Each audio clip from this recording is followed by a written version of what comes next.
Electric car sales have hit 31% in Germany.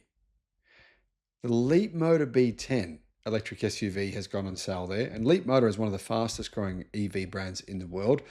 It's a Chinese car brand, but it's actually doing quite well, Leap Motor in Europe. BYD, though, and MG, their sales are skyrocketing in Germany. And that's a big part of the reason for EV sales blowing up there.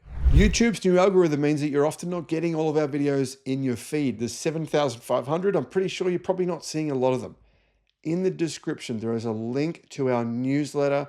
Click on that and you can get an update every day of all the latest news in the electric car industry. Hello, my friends. Welcome to the channel. I'm Sam Evans. You're watching the Electric Viking. If you haven't already subscribed to our newsletter, guys, I'll put a link in the description. September, plug-in EVs hit 31.1% in Germany.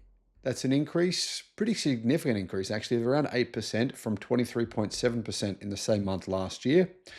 EV volume increased by 32%.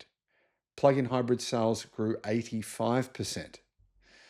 Overall auto volume was 235,528, an increase of 13%. The best-selling electric car was the Volkswagen ID.3.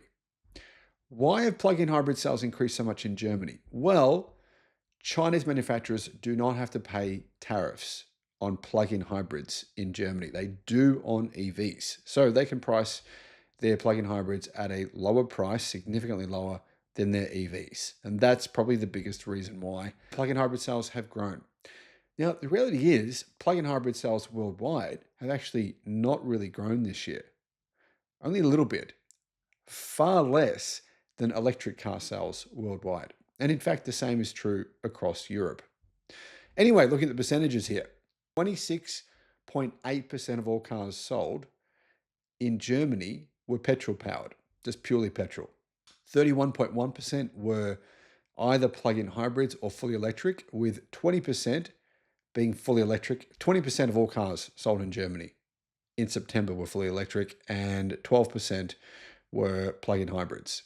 Diesel, 12%, but diesel is actually dying as a combustion source in Germany, fortunately. And you've got HEVs, or mild hybrids, which made up 29.5% of the market. There isn't really any electric car subsidies in Germany right now. So that's probably one of the reasons why we're not seeing even more EV sales in the country. Looking at the most popular models, though, I think this is quite interesting. Volkswagen ID.3 was not easily, but it was in first place with 2,980 sales. Second was the Volkswagen ID.7, 2,600 sales. Got to tell you guys, neither of those cars appeal to me in any way whatsoever. I don't know why. What do you guys think? Do you like these cars? Would you consider buying one of them? I personally, they just don't even enter my radar of desirability. But I'm sure some people, well, obviously a lot of people did want one in Germany. The Skoda Elrock, which I don't mind. That was in third place with 2,565 sales. In fourth was the Tesla Model Y with 2,227. Skoda Enyaq, which I think is a pretty good car, 1,734. From this list, probably the two that I do like are the Skoda Enyaq and the Tesla Model Y so far. The other ones just don't interest me at all. Mini Cooper was next with 1,700 sales.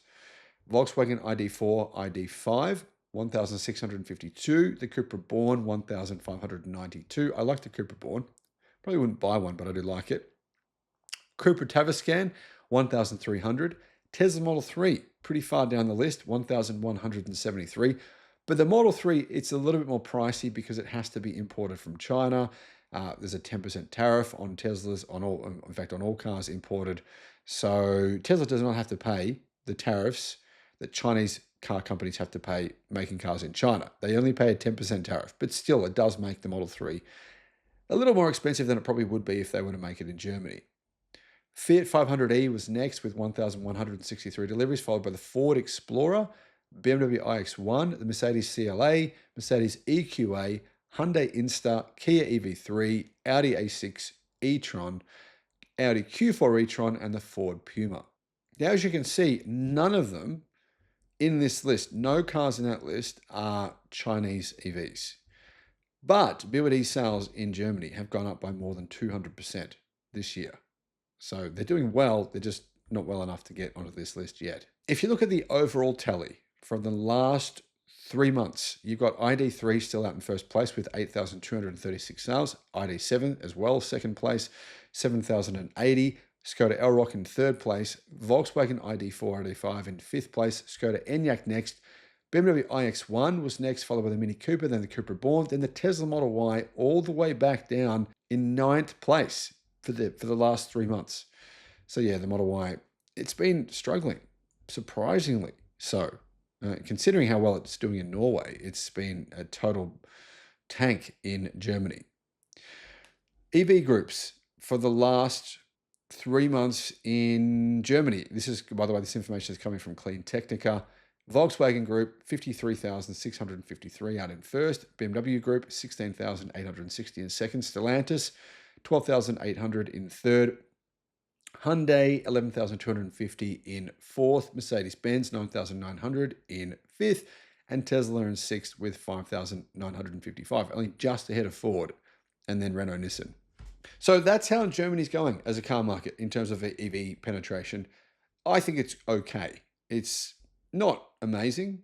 And to be honest, the German car market, it does lag behind the UK now in terms of EV adoption. Obviously, it's well behind some other European countries. Why? Germany's not a particularly big place. I think electric cars now have, 600, 700, even 800 kilometers of range. Why would so many people still buy a purely petrol-powered car instead of either a plug-in hybrid or an EV? I don't know the answer to that question. Though, I guess EVs are still a little more expensive than internal combustion in Germany. Hopefully that changes soon. Let me know what your thoughts are. Thanks for watching. Bye-bye. The Sydney EV International Motor Show. If you want to get a 50% discount on your tickets, all you got to do, click the link in the description and use the promotion code that's in the description. Just copy and paste that. Now, I should mention there's only 200 tickets available per day. So if you go to use the promo code and you can't get a ticket, wait till the next day. Don't wait until the day before the show to get your tickets, because otherwise you'll probably miss out on getting the 50% discount.